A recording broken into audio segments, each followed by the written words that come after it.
Hello guys, assalamu alaikum. Good time to all of you. How are you all? Hope you all feeling fine. Thank you very much for watching this video. এখন যে বিষয়টা নিয়ে কথা বলবো সেটা খুবই গুরুত্বপূর্ণ একটা বিষয়, কারণ আমরা যখন রিটার্ন সাবমিট করি অর্থাৎ ই রিটার্ন অর্থাৎ আই-10 ভিভি ফর্মটা আমরা পূরণ করি, সেই ফর্মের মধ্যে আমাদের কয়টি বিষয় আমাদেরকে দেখাতে হয় সেই বিষয়টা নিয়ে আলোচনা করবে। এবং আমাদের যখন আমরা নিট অ্যাসেট দেখায় এবং অ্যাসেটের উপর আমাদের কি ইনকাম ট্যাক্স দিতে হবে কিনা এবং কত টাকা আমাদের অ্যাসেট হলে আমাদের নিট সম্পত্তি কত টাকা হলে আমাদের ইনকাম ট্যাক্স অর্থাৎ কর দিতে হবে সেই বিষয়টা নিয়ে আলোচনা করব। সবচেয়ে গুরুত্বপূর্ণ যে বিষয়টা সেটা হচ্ছে যে আমাদের যখন আই-10 ভিভি ফর্মটা আমরা পূরণ করি ইউনিভার্সাল মেথডে, সেই ফর্মের ভিতরে আমাদের 5টি সাইট আমাদেরকে দেখাতে হয়, যেমন আয় ব্যয় বিনিয়োগ এবং দায় এবং সম্পত্তি।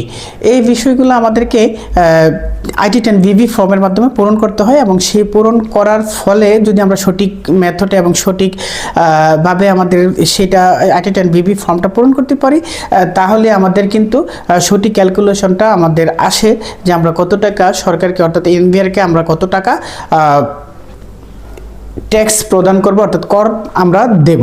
আমরা জানি যে বিষয়টা সেটা হচ্ছে যে আমাদের সম্পত্তির উপর কিন্তু আমাদের কোনো ইনকাম ট্যাক্স অর্থাৎ কর প্রদান করতে হয় না।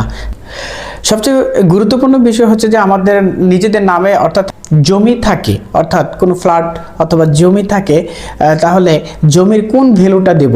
দেখা যাচ্ছে কি যে আমি জমি আজ থেকে 50 বছর আগে কিনেছি, কিন্তু সেই সময় আমাদের জমিটার ভ্যালু ছিল মাত্র 5 লাখ টাকা, কিন্তু বর্তমানে দেখা যাচ্ছে এটার দাম হচ্ছে 50 লাখ টাকা। তাহলে আমরা কি 50 লাখ টাকা দেখাবো বর্তমান প্রেজেন্ট ভ্যালুটা, নাকি যে জমিতে যে মূল্যটা দেওয়া ছিল বা আমরা যে মূল্যে আমরা জমিটা কিনেছিলাম বা যে মূল্যটা দলিলে দেখানো হয়েছে সেই ভ্যালুটা আমরা দেখাবো।